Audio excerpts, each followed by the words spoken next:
कैसे हैं आप सभी लोग। आप सभी का स्वागत है अपने YouTube channel learn with focus पर। हम लोग जो है निर्देशांक ज्यामिति को पढ़ चुके हैं और अब हमको पढ़ना है त्रिकोणमिति। तो सबसे पहले जब हम लोग त्रिकोणमिति को चालू करते हैं तो ये जान लेते हैं कि हमारी त्रिकोणमिति होती क्या है, उसका छोटा सा एक परिचय की शुरुआत करते हैं। सबसे बड़ी बात यह है कि जो ट्रिग्नोमेट्री चैप्टर है ये क्लास 10th में ही शुरुआत होती है इसकी, और इसका बहुत छोटा सा भाग भी दिया हुआ। आप जब हायर क्लास में पहुंचेंगे तो इसके बारे में विस्तृत अध्ययन करेंगे। तो यहाँ पे आपको अगर शुरुआत करनी है तो हम ये मान के चल रहे हैं आप शून्य से पढ़ना शुरू कर रहे हैं, इसलिए थोड़ी बहुत बेसिक जानकारी हमको जरूरत है। तो हम लोग उसको सीख लेते हैं कि त्रिकोणमिति का परिचय क्या है, त्रिकोणमिति होती क्या है। तो त्रिकोणमिति का मतलब ये क्या है, ये अंग्रेजी शब्द क्या ट्रिग्नोमेट्री से है, और अंग्रेजी शब्द ट्रिग्नोमेट्री का मतलब क्या होता है। तो हम लोग देखते हैं कि पहला क्या है, ट्राई है, और इसको हम लोग क्या पढ़ते हैं, गॉन, और इसको क्या पढ़ेंगे, मेट्रॉन। तो ट्राई मतलब तीन, गॉन मतलब भुजा, मेट्रॉन मतलब माप, अर्थात तीन भुजाओं की माप क्या कहलाती है। तीन भुजाओं को हम किस प्रकार मापते हैं, और तीन भुजाओं से घिरी हुई आकृति क्या होती है, त्रिभुज में होती है, और त्रिभुज में तीन कोण होते हैं। तो कोण और भुजाओं के बीच जो संबंध होता है उसको हम लोग किस में पढ़ेंगे, त्रिकोणमिति में, अर्थात भुजाओं और उनके कोणों के मध्य के संबंध को हम लोग किसमें पढ़ते हैं, त्रिकोणमिति। अच्छा, इसकी जरूरत क्यों पड़ी, तो हमको कैसे दूरी किस तरीके से मेजर करना है ये निकालना। मैं साधारण में कुछ उदाहरण के साथ बात करूं कि मान लीजिए कि एक लड़का जो है एक महल पे बैठा हुआ है और सामने एक नदी बह रही है। नदी के इस पार एक उसको एक जो है कोई पत्थर या कोई वस्तु दिख रही है। वो चाहता है कि इस वस्तु की दूरी है यहाँ से पता कर ले, तो नहीं पता चल रही, लेकिन वो देखता है कि ये जब यहाँ से कुछ जब देखना चालू करेगा तो कुछ ना कुछ कोण बनाएगा। तो उसको पता है यहाँ पे अगर वो मान लीजिए 30 का कोण बना रहा है तो हमको पता है इसके हम पैरेलल लाइन खींचे, अगर ये 30 का है तो एकांतर कोण से ये भी कितने का हो जाएगा, 30 का होगा। और ये इसका मतलब जितने से आप यहाँ पे देखेंगे उतने से इस वस्तु के आधार से इधर का कोण होगा, और इसमें से उसके बाद हम देखें हमने ये कोण थी, फिर हमको ये वाली भुजा, एक कोई भुजा पता कर लेते हैं, फिर इसके बीच की ये दूरी निकाल लेते हैं। कहने मतलब मैं अभी गंदा सा बता रहा हूँ, जो हाइट एंड डिस्टेंस चालू करेंगे तो हमको पता चलेगा कि हम कोण और भुजाओं के कुछ संबंधों से कुछ अननोन दूरियां निकाल लेते हैं जहां तक हमारा पहुंचना संभव ही नहीं।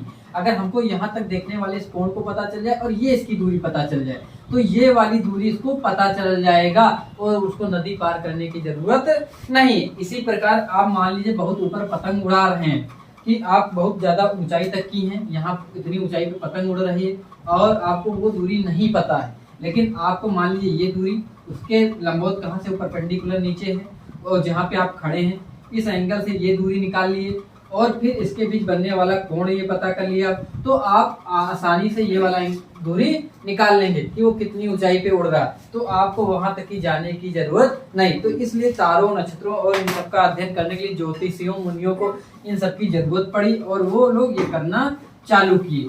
फिर इसमें बात आती है, चलिए ये हो गया बात कि ये होता कैसे है। तो हमने कहा कि मान लीजिए हम एक समकोण त्रिभुज बनाते हैं। समकोण क्यों बनाए, क्योंकि किसी से परपेंडिकुलर डालते हैं तो 90 डिग्री का ही कोण बनता है, इसलिए हमने कह दिया एक समकोण त्रिभुज है हमारा।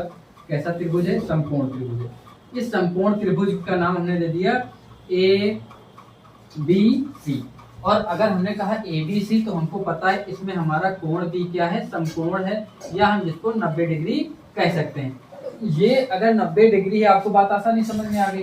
अब हम कह रहे हैं इस 90 डिग्री के सामने की भुजा को ये लोग कहते हैं कर्ण है। क्या है, कर्ण है। मान लीजिए आप यहाँ खड़े होके, आंख आपकी ये है और इस आंख से आप यहाँ का एंगल देख रहे हैं, तो आप जहाँ से सीन करना चालू करते हैं तो आप अगर यहाँ पे खड़े हैं तो आपके सामने ये खड़ा हुआ नजर आएगा, लंबवत है, इसलिए इसको हम लोग लंब कहते हैं। क्या भाषा में कहते हैं, लंब। और अगर ये लंब है, ये 90 है, ये थीटा है, तो आपको पता है ये कितना होगा, 90 माइनस थीटा। और मैं आपको पिछली क्लास में बता चुका हूँ, मैं फिर से बता दूं, तीनों कोणों का योग 180 होता है, तो थीटा प्लस 90 प्लस इस कोण को जोड़ेंगे तो 180 होना चाहिए। फिर जब घटाएंगे तो ये वाला कोण कितना आएगा, 90 माइनस थीटा। तो अर्थात ये थीटा है तो ये 90 माइनस, ये 90 है तो ये 90 माइनस थीटा होगा। और अब हमको अगर इस कोण से अगर देखना हो तो हम लोग क्या देखेंगे, इस कोण से देखेंगे तो हमको क्या नजर आएगी कि ये सामने वाली भुजा तो ये है, तो हम कहेंगे इस बार हमारा लंब ये होगा, इसके लिए लंब ये हो जाएगा, और इस वाले के लिए लंब ये होगा। तो लंब क्या होगा, उसकी सम्मुख भुजा जिसको कह लेते हैं, और जो उससे संलग्न होती है तो हमको पता जो संलग्न होगी, जिसपे हम खड़े होंगे उसको हम लोग बेस ही कहते हैं, बेस या आधार, इसलिए इसको हम क्या कहेंगे, आधार। आप इसी पे खड़े होकर देख रहे हैं, आपकी आंख है तो आप नीचे खड़े हैं, तो इसका आपके लिए आधार ही होगा। और अगर आप यहाँ खड़े होंगे तो इसका आंख आपकी ये होगी, आंख के सामने वाला लंब होगा, और ये इसके लिए तब आपका ये आधार हो जाएगा। तो आप कौन सा कोण ले रहे हैं, अगर हम केवल ये कोण लेना चालू करेंगे तो इसके लिए लंब होगा, ये आधार होगा, और 90 के सामने वाली भुजा कर्ण होगी। ठीक है, अब बात आती है कि इसमें क्या क्या लिया जाता है। तो त्रिकोणमिति में आपको कुछ चीजें समझ में आनी चाहिए कि एक शब्द आता है ज्या का, ज्या कहाँ से बना, तो मैं उसको थोड़ा सा हिंट आपको दे दूं, बहुत ज्यादा जरूरत नहीं। कि मान लीजिए ये एक सेंटर होता, इस सेंटर से इस रेडियस का एक एंगल खींचा जाता, और इसके बाद इस पे हम लोग परपेंडिकुलर डालते थे, ये वाला हमने क्या डाल दिया, परपेंडिकुलर। तो ये जो है ये कहलाती थी हमारी, ये हमारी चाप होती थी, क्या होती थी, चाप। और ये जीवा, ये क्या होती थी, जीवा। तो जीवा पूरी होती थी, हम इधर मिलाएंगे, जीवा पूरी होती थी, जीवा को पूरी को हम लोग मतलब संपूर्ण जीवा होती थी, उसको काट के फिर जीवा को हम लोग जीवा को संशोधित करते हुए हमारी क्या आ गई, ज्या। और ज्या को अंग्रेजी में हम लोग कहते हैं साइनस। क्या कहते हैं, साइनस। तो भारत में ऋषियों मुनियों ने सबसे पहले ज्या रूप को दिया, और ज्या क्या होता है, तो ये आप लोगों को समझ में आया, ये क्या होता है, जीवा से उत्पन्न हुआ। ठीक है, तो ज्या कहाँ से बना है, संस्कृत के शब्द जीवा से, और जीवा को जब ये पहुंचा यूरोप, सबसे पहले जीवा, फिर यहाँ की जो साइन रूल थी, साइन जीवा के बारे में लोग जानना चालू किए, भारत से गणित पहुंची अरब, और अरब में इसको क्या लोग कहते हैं, जीवा, वहाँ हुआ का बा हो जाता है। ठीक है, बा। तो वहाँ अरबी में क्या कहते हैं इसको, जीवा। और जब अरब से यूरोप पहुंचा तो वहां पे इसको साइनस कहने लगे। साइनस लैटिन भाषा का शब्द है, और साइनस का 60 लोग साइन लिखेंगे। ठीक है, तो इसलिए हम इसको क्या लिखेंगे, साइन। और जीवा को हम लोग क्या कहते हैं, ज्या। फिर ज्या के बाद आप कोटि ज्या पढ़ेंगे, फिर उत्क्रम ज्या पढ़ेंगे। ज्या क्या हो गया, साइन हो गया शॉर्टकट में। ठीक है, और फिर कोटि ज्या क्या होता है, कोसाइन। और कोसाइन को हम साइड में लिखेंगे, कॉस लिखेंगे। ठीक है, और इसको आप लोग उत्क्रम ज्या या आप टेंजेंट में पढ़ेंगे, और टेंजेंट को आप सॉरी इस पर से ज्या ना। तो आप सबसे पहले ज्या कहाँ से, भारत में, भारत से अरब में पहुंचा, अरब से कहाँ पहुंचा, यूरोप में। फिर ज्या सारणी को सबसे पहले किसने दिया, आर्यभट्ट ने प्रस्तुत किया, वराहमिहिर ने प्रस्तुत किया, फिर ये सारे गणितज्ञ हैं, फिर ब्रह्मगुप्त ने प्रदर्शित किया। और ज्या सारणी को सूर्य सिद्धांत नामक पुस्तक है, उसमें मिलती है। वो कई अलग अलग संशोधित रूप होते रहे, और उसको बहुत सारे गणितज्ञों ने अपना अपना सूर्य सिद्धांत में, सूर्य सिद्धांत क्या मतलब, पहले का एक सिद्धांत था कि जो है अगर सूर्य केंद्र में है कि पृथ्वी केंद्र है, तो उस हिसाब से सूर्य सिद्धांत। ठीक है, तो मैंने आपको ये एकदम स्पष्ट कर दिया कि आपको पता होना चाहिए। इस आधार पे अगर हम कहें ज्या, ज्या को हम लोग क्या कहते हैं, साइन कहते हैं। ठीक है, तो यहाँ पे अगर मैं सबसे पहले शुरुआत करूंगा तो ज्या को हम लोग लिखना चालू करेंगे कि अगर इस भुजा को हम सी कहते हैं, क्या कहते हैं, सी। और अगर मैं बुक की लैंग्वेज में अगर लिखना चाहूँ तो बुक में ये इसको ए लिया गया है, आप लोग बुक से देखेंगे एनसीईआरटी में, तो आप नाम चेंज भी कर सकते हैं। ठीक है, ये ए हो गया, फिर ये बी हो गया, ये सी हो गया। फिर कहा गया ये अगर ए है, अगर इस कोण को थीटा माने हैं, अगर आप लोग ए मान लें कि हाँ मान लीजिए एंगल ए ही है, ए है तो सामने का एंगल ए है, तो हम कह सकते हैं कि कोण ए की ज्या, कोण ए की ज्या। तो कोण ए की ज्या, ज्या को हम लोग क्या पढ़ेंगे, साइन। साइनस को हम सीधा साइन पढ़ेंगे। ठीक, क्या पढ़ेंगे, साइन पढ़ेंगे। क्या होगी, हमेशा याद रखना, इसके सम्मुख भुजा हम लिखेंगे, कोण ए के सम्मुख भुजा लिखेंगे, क्या लिखेंगे, कोण ए की सम्मुख भुजा बटे कर्ण, बटे कर्ण याद रखेंगे ना, बटे कर्ण। कर्ण हमारी क्या है, एसी है, मैं एक दो लिखूंगा। कर्ण हमारी क्या है, एसी। कोण ए की सम्मुख भुजा क्या है, बीसी है, बटे कर्ण हमारी क्या है, एसी। और ए की साइन, इसको हम लोग डायरेक्ट लिख सकते हैं, साइन ए। ठीक, अगर कोण ए है, अगर थीटा लेते तो थीटा लेंगे। अब हम कहते हैं ए की ज्या हो गई। अब हम लोग अगर अगला लिखें ए की ज्या, ए की ज्या या ए का साइन, हिंदी में आपको दिक्कत होगी, अब हम केवल अंग्रेजी में लिखेंगे। फिर लिखेंगे कोण ए का कोसाइन। ठीक है, कोण ए का कोसाइन। तो कोण ए का कोसाइन क्या होगा, याद रखना, जब कोसाइन लेते हैं तो क्या होता है कि लिखेंगे कोण ए की संलग्न भुजा, कोण ए की संलग्न भुजा, कोण ए की संलग्न भुजा बटे कर्ण। और सबको पता है कोण ए से संलग्न भुजा क्या है, आधार है, इसलिए, और आधार कितनी है, ए बी, और बटे कर्ण। और कण क्या है हमारी AC। मैं ऐसे लिखा रहा हूँ बकवास, इसका कोई विशेष मतलब नहीं, मैं डायरेक्ट याद करा दूँ। इसीलिए ये क्या होता है आधार बटे कण, क्यों? क्योंकि AB हमारा आधार है, क्या है आधार है, और ये हमारा कण है। और यहाँ पे हम देखते हैं BC हमारी लंब है और ये नीचे वाली क्या है कण। इसलिए साइन ए लंब बटे कण और कास ए इसको डायरेक्ट लिख सकते हैं, क्या लिखेंगे फिर कास ए बराबर हमारा आधार बटे कण। इसी प्रकार शब्द निकाल के जब हम लिखना चालू करते हैं तो हमारा कैसे आता है लास्ट में, मैं इसको डायरेक्ट लिख दूं, क्योंकि आप सबको मैं आशा करता हूँ कि पहले थोड़ा बहुत पढ़ रखे होंगे, नहीं पढ़ने तो कोई बात नहीं, मैं इसको डायरेक्ट आपको याद सिखाता हूँ। ये हमारा हो गया साइन ए, मैं डायरेक्ट लिख देता हूँ साइन ए। ये आपके लिए क्या हो गया लंब बटे कण, क्योंकि आप लंब भी जानते हैं कण भी जानते हैं। लंब बटे कण, लंब आपका पता है कितना है, लंब हमारा BC है, बटे कण क्या है AC है। फिर हम लोग फिर देखते हैं का से हमने देखा आधार बटे कण, आधार बटे कण, और हमारा आधार क्या है BC है, और कण क्या है आधार हमारा BC नहीं है, आधार हमारा AB है, बटे कण क्या है AC है। फिर उसके बाद tan A की ओर देखते हैं, जिसको टेंजेंट कहते हैं। tan A हमारा कितना होगा, ये हमारा होता है लंब बटे आधार होता है, लंब बटे आधार होता है। और जब हम आधार की ओर अग्रसर होंगे तो आधार हमको लंब कितना BC और आधार कितना AB, ठीक है। फिर इसके बाद tan के बाद आता है काट, पढ़ेंगे काट के बारे में। काट को आप देखेंगे तो मैं इसको ऐसे लिख लेता हूँ, फिर मैं काट को इधर लिखता हूँ, काट ए ये होता है आधार बटे, काट ए होता है आधार बटे लंब, आधार बटे लंब। सबको पता है आधार कितना है, तो हम देखेंगे आधार हमारा AB है और लंब कितना है BC है। फिर इसके बाद हम देखेंगे सेक ए हमारा होता है कण बटे आधार, कण बटे आधार, और हमारा कण कितना है, कण हमारा AC है और आधार हमारा AB है। फिर हम लोग देखेंगे कौसे के हमारा ये याद करना पड़ेगा ना, साइन क्या है कास क्या है टैन क्या है, तो साइन है कास है टैन है। फिर कौसे के सेके कौसे के हमारा क्या होता है, कौसे के को हम देखेंगे तो हमारा कण होता है कण बटे लंब होता है, और कण सबको पता है, यहाँ पे आप देखेंगे कण आपकी कितनी है AC है, और लंब कितना है आपका कण बटे लंब कितना है BC। इस प्रकार आपने सारी रिलेशन को देख लिया।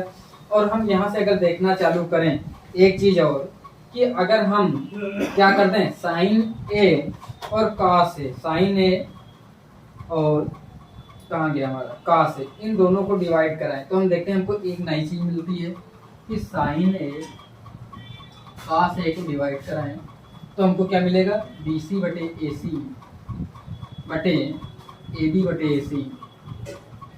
सबको पता है AC से AC कट जाएगा, AB यहाँ पे आएगा तो हो जाएगा BC बटे AB। और हमको दिखता है कि BC बटे AB किसी की वैल्यू, तो हम देखते हैं यहाँ पे ये इसकी वैल्यू और ये किसकी वैल्यू होती है tan की, इसलिए हम लिख लेते हैं tan, अर्थात ये साल करके tan लाए हैं तो इसलिए हम लिखते हैं sine A upon cos A equal to tan, अर्थात tan A की वैल्यू होती है sine A upon cos A, ठीक है। फिर हम लोग देखते हैं और कुछ कि साइन A बराबर BC बटे AC, तो cos A बराबर उसी का उल्टा AC बटे BC, cos A बराबर AB बटे AC लिखते हैं तो ये लिखा हुआ है क्या उसी का उल्टा AC बटे AB।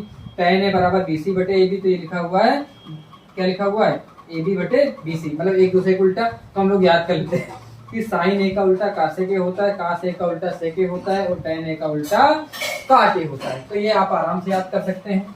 और दूसरी चीज ये कि इसी प्रकार यहाँ पे tan A का उल्टा cot A होता है तो हम लोग लिख सकते हैं, अगर यहाँ पे cot A करें तो हमको पता है इधर मैंने इधर उलट दिया तो इधर भी उलटना पड़ेगा, cos A अपॉन sin। और सबको पता है कि ये एक दूसरे के उल्टे होते हैं, उल्टे होने का मतलब मैं ऊपर का अगर ये मिटाऊं तो मैं लिख सकता हूँ, क्या लिखूंगा मैं आराम से इसको लिख सकता हूँ मैं क्या लिख सकता हूँ कि tan A, आवाज ना करे हो यार, आवाज क्यों कर रहे हो।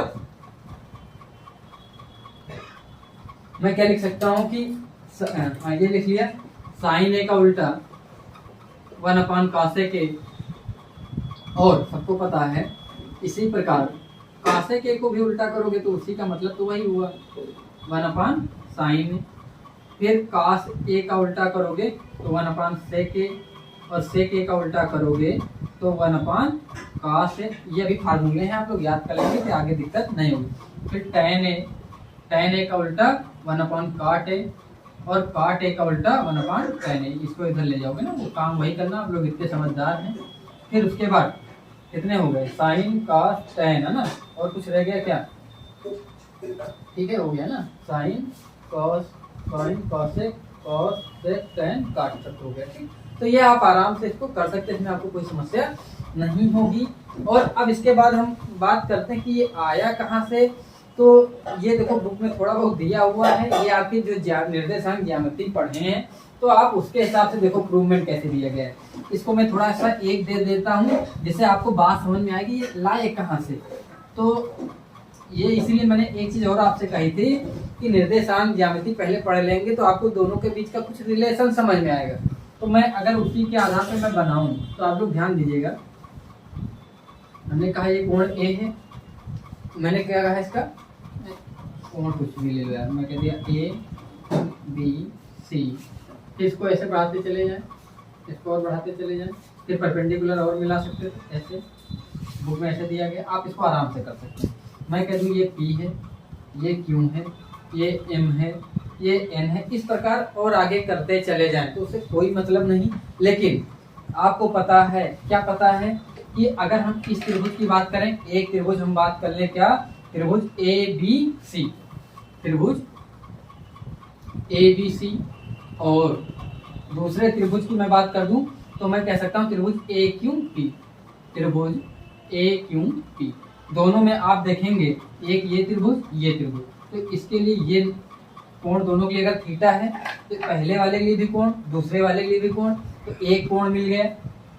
फिर आप ध्यान देंगे क्योंकि आप पढ़ चुके हैं, इसमें भी ये 90, इसमें भी ये 90, फिर कोण मिल गया। कोण की क्या मिल गई, समरूपता। तो हम कह सकते थे एंगल समरूपता से दोनों क्या होंगे, समरूप होंगे। और आपने पढ़ा था कि जब एंगल त्रिभुज क्या होते हैं, समरूप होते हैं। तो जब अगर कोई भी त्रिभुज समरूप है तो उनके भुजाओं के अनुपात भी समान अनुपात में होते हैं, अगर अर्थात उनकी संगत भुजाओं के अनुपात भी क्या होते हैं, समान। तो हम कह सकते थे इसमें थीटा के सामने का कितना है, इसमें थीटा के सामने का BC है, और इसमें थीटा के सामने का क्या है, PQ है। तो हम कह सकते थे BC/PQ इक्वल टू, इसमें 90 के सामने का AC है, और इस वाले में 90 के सामने का पूरा लेंगे तो हम कहेंगे ये हमारा AP है।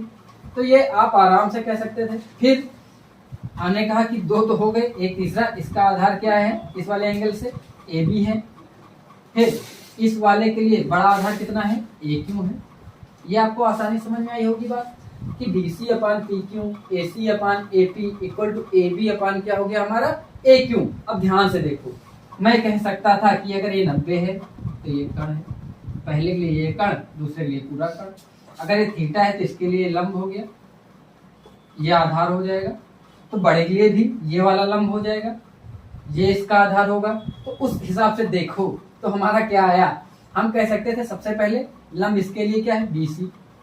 फिर हमने क्या लिखा, PQ, BC/PQ लिखा ना। तो आप लोग देखेंगे BC बटे, मैंने क्या लिखा है, BC/PQ। तो थोड़ा सा एडजस्ट कर लेते हैं। एडजस्ट करने के लिए हम लोग क्या कर सकते थे कि अगर हम इनको एडजस्ट करना चाहें तो आपका एडजस्ट हो जाएगा। ठीक है, ये क्या BC है, हमने यहाँ पे क्या लिखा है, BC, इसका क्या लिखा है, PQ।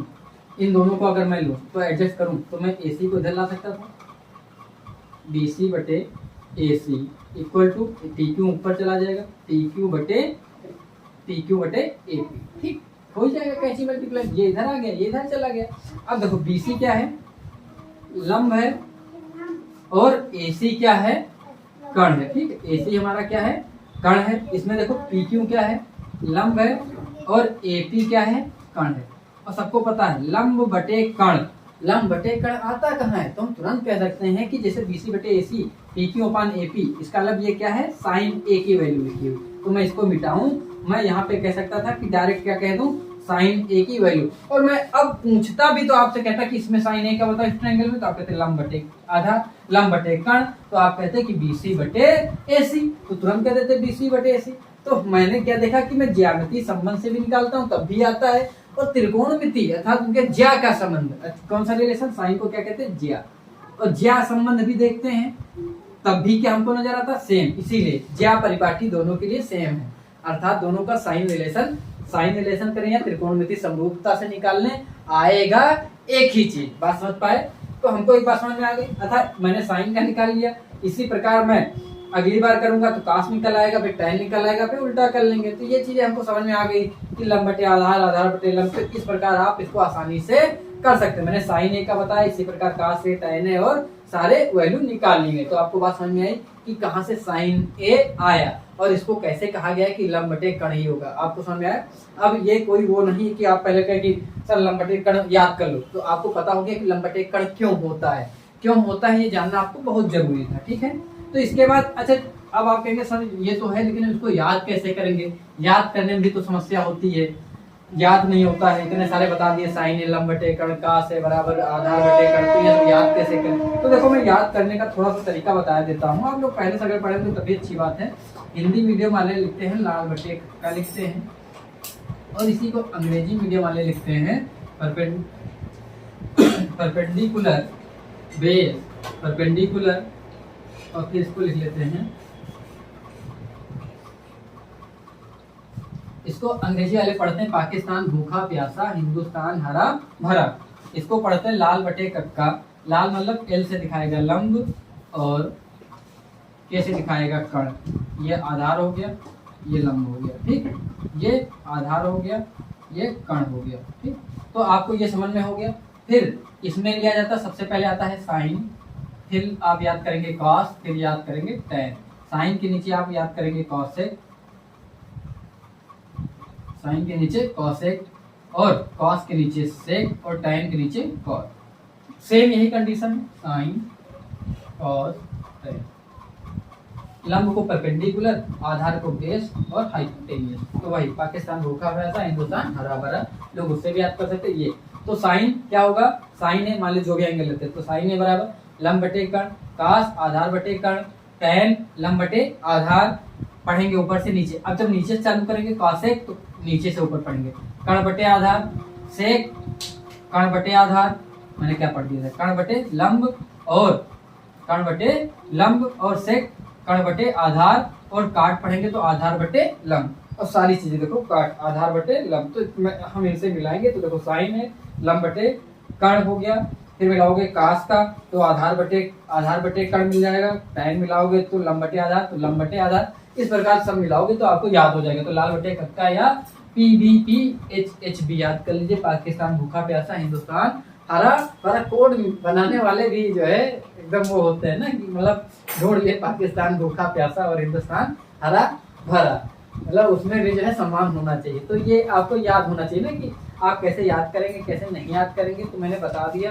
अब इसके बाद आपसे कुछ वैल्यू निकालनी पूछी जाएंगी, और मैं सबसे बड़ी बात कि जब भी आप त्रिकोणमिति वैल्यू निकालते हैं तो वो क्या देता है, भुजाओं का अनुपात देता है, कि कोई भी भुजा कितनी भी रही हो, काट पीट के जितना भी सरलीकृत रूप में आएगा वो उसकी वैल्यू। तो याद रखना कि ये जो भुजाएं, ये त्रिकोणमिति अनुपात क्या देता है कि भुजाओं का अनुपात, क्योंकि त्रिकोणमिति अनुपात मतलब भुजाओं का अनुपात ही, कोणों के साथ जब भुजाओं का रिलेशन कराते हैं तो भुजाओं के क्या निकल के आते हैं, अनुपात निकल के आते हैं। मैं साधारणतः बात कर दूं, ये मैं कह दूं कि यहाँ पे कोण एक ही बात कर दी।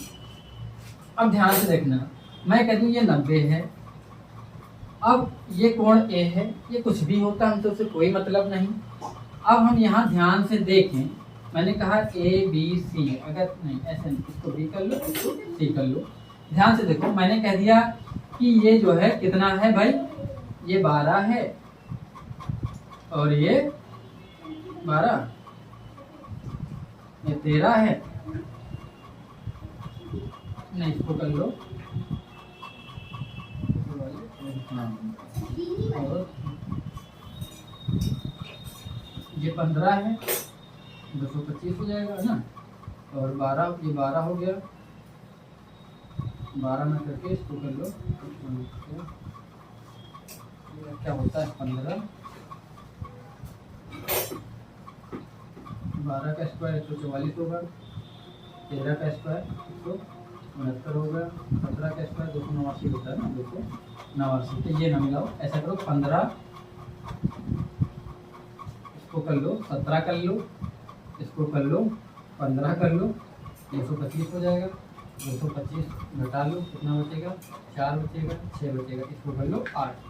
देखो मैंने उसी प्रकार से रिलेशन बनाया है कि ये समकोण त्रिभुज बन जाए।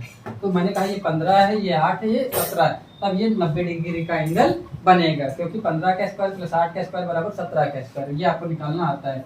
अर्थात 17 का स्क्वायर 15 का स्क्वायर प्लस 8 के स्क्वायर के बराबर 225 प्लस 64, और जोड़ेंगे तो 289 बनेगा, और इधर का भी 289। तो हम कह सकते थे कि ये वाला एंगल एक कोण 90 डिग्री है। लेकिन हमको ये थोड़ी ना चाहिए था, हमने कहा यहाँ से मगर साइन ए निकालने, तो हम कह सकते थे कि साइन ए क्या होता है? लंब बटे कर्ण, और कर्ण 90 के सामने का कर्ण होगा, और जहाँ देखते हैं उसके सम्मुख भुजा लंब होती है, तो हम कह सकते थे 8 बटे कितना है? 17। लेकिन अब हम कहते हैं कि 8 ना होता, हम कहते ये वाली हमारी भुजा होती 16। कितनी होती? 16। ये होती हमारी 16, तो ये होती हमारी 34, और ये होती हमारी 30। तो ध्यान से देखना, ये हो जाती तब 34, ये होती हमारी 16, और ये होती हमारी 30। अब देखो क्या बन रहा है, देखें 34 का स्क्वायर बराबर होता कितना? 16 का स्क्वायर प्लस 30 का स्क्वायर। देखें हो पाएगा कि नहीं हो पाएगा? तो 34 का स्क्वायर आप लोग को मल्टीप्लाई आती है, 4 चौको 16 और 4 3 12, 1 13, उसके बाद फिर 3 चौको 12, 3 त्रिका 9, और एक 10 करेंगे, काटेंगे, 3 2 5, 1 1156 हो गया। और इधर ये हमारा होगा 256 प्लस 900, और 9 जब जोड़ेंगे तो 1156। अच्छा मैं इसलिए इसको समझाना चाह रहा था, थोड़ा समझो कि मान लीजिए अगली बार ये 16 होता, ये वाली भुजा 30 होती, ये वाली भुजा 30 होती, और ये कितनी होती? 34। तभी यही बनता। और हम अनुपात लेते अगली बार, तो हम क्या कहते कि ये 16 है और ये कितना है? 34 है। लंब बटे कर्ण तभी तो लोगे 16, और ये ले लोगे 34। लेकिन अनुपात तो ये नहीं आया, हमने इसको काटा, 2 8 16 किया, फिर काटा 17 आया। तो अनुपात भुजाओं का क्या आ गया? हमने कहा कि ये दो भुजाएं हमारी कौन कौन सी? 8 बटे 17 क्या है? ए बी बटे, एक भुजा ए बी और एक भुजा क्या? ए सी। तो इनका ये अनुपात है, ना कि भुजा, क्योंकि भुजा यहाँ पे क्या है? असलियत में भुजा ए बी कितनी है? 16 है, और AC हमारी कितनी है? 17। सॉरी AC कितनी है? 34 है। लेकिन यहाँ अनुपात 8 बटे 17 है। तो याद रखना कि जो त्रिकोण में 3 दिखाता है वो क्या दिखाता है? भुजाओं का अनुपात कट पिट के कितना आया है, वास्तव में वो कितना है वो उसको नहीं बताता है। इसलिए याद रखना कि वास्तव में भुजा कितनी रही होगी हमको नहीं पता है, हम लोग केवल इससे क्या ज्ञात करते हैं? भुजाओं का अनुपात कितना है। ठीक है, यहाँ से ये चीज स्पष्ट होती है कि भुजाओं का अनुपात कितना है। लेकिन अगली बार याद रखना, फिर अब समझ में नहीं आता सर भुजाओं का अनुपात इतना है तो भुजाएं कैसे डिसाइड होती होंगी। तो यहाँ पे हमको एक चीज समझ में आती है कि ये एंगल छोटा है तो छोटा होता जाएगा, और अगर ये 8 से 16 हुआ है, हमने इस भुजा को बढ़ाया 8 से 16, तो यही तो नहीं हो गया होगा। तो आप तुरंत कह सकते हैं कि सर ये 8 से 16 होने मतलब ये और ऊपर चला गया होगा, और ये 15 से 30 बात नीचे वाला भी बड़ा हो गया होगा। तो आप कह सकते हैं सर ये वाला तो कुछ ऐसे बना होगा, ये 15 से हुआ 30 और ये हुआ 8 से 16, इसको और ऊपर हल कर दीजिए, और क्या क्या हो गया? ये 17 से 34 हुआ, तो ये सीधी सी बात है। ये देखो 17 से 34, पहले कितने पे एंगल था, इसको बढ़ाते गए और ऊपर। तो इसका मतलब ये वाला पहले एंगल कुछ भी रहा हो, अगली बार ये एंगल नीचे से उठा होगा, देखो ऐसे उठ के यहाँ पहुंचा होगा, ऐसे मिला होगा, तो इसका मतलब एंगल भी बदला होगा। कुछ भी हुआ हमको नहीं पता, तो ये बात समझ में आएगी। ठीक है, लेकिन अगली बार हम कह देते चलिए ठीक है ये एंगल हमारा कितना है, हम अगली बार मान लेते कि इसमें से एक भुजा ये 15 है, हम कह देते ये भुजा हमारी कितनी है? 30 है, और ये कोण, अभी कोण न दे क्योंकि अभी मैंने साइन कास टैन की जो है उनकी वैल्यू नहीं बताई, ये नहीं बताई, इसलिए मैं इसको भी चालू नहीं करता। तो मैं प्रश्नावली पे आता हूँ, मैं कुछ चीजें आपको क्लियर कर दूंगा प्रश्नावली में। अभी तो मैंने प्रश्नावली चालू ही नहीं की, क्योंकि मैं प्रश्नावली का एक सवाल बता दूंगा, बाकी आप लोग लगाने का प्रयास करिएगा, क्योंकि क्लास हो जाएगी आपकी ज्यादा लंबी, और जब ज्यादा लंबी क्लास हो जाती तो आप लोग देखते हैं ही नहीं। तो मैं आशा करता हूँ कि क्लास को थोड़ा कम रखूं, क्योंकि आप लोग मैं एक सवाल केवल कराता हूँ इसका। तो प्रश्नावली चालू करते हैं। हमारी प्रश्नावली क्या है? प्रश्नावली 8.1। इसमें जब चालू करेंगे तो क्या देखेंगे? पहला प्रश्न है ABC जिसका कोण B समकोण है, AB बराबर 24, BC बराबर 7। तो जो कोण समकोण कहेगा उसको आप वहीं पे रखेंगे 90 ना। फिर कह रहा बाकी आप दो कोई भी नाम दे सकते हैं, मैंने कहा A और C है। कह रहा फिर BC तुम्हारा कितना है, इसमें ध्यान से देखो, AB 24 है तो AB 24 हो गया। BC कितना है? BC 7 है। और AC निकालोगे तो पाइथागोरस से आपको निकालना आता है, AC निकालोगे, AC स्क्वायर बराबर क्या होगा? AC बराबर अंडर रूट BC का स्क्वायर मतलब 7 का स्क्वायर, AC का स्क्वायर 24 का स्क्वायर। जोड़ोगे 24 576, 49 प्लस 576 जोड़ोगे कितना होगा? 625। और 625 का कितना निकलेगा? 25। तो ये आपको पता है कितना आ जाएगा? 25।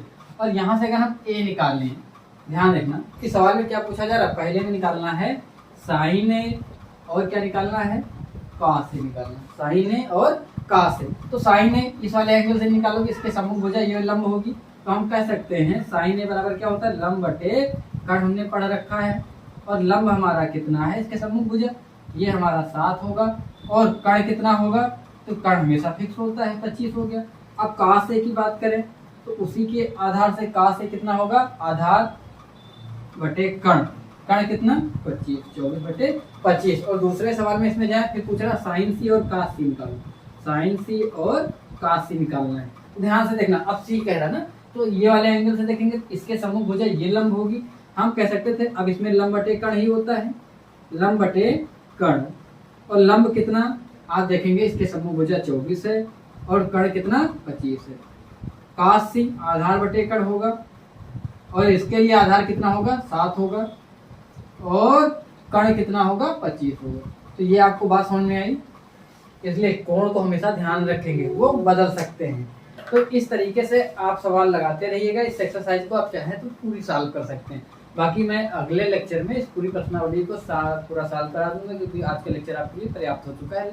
तो आज की क्लास को हम यही आप करते हैं, फिर मिलेंगे नेक्स्ट क्लास में।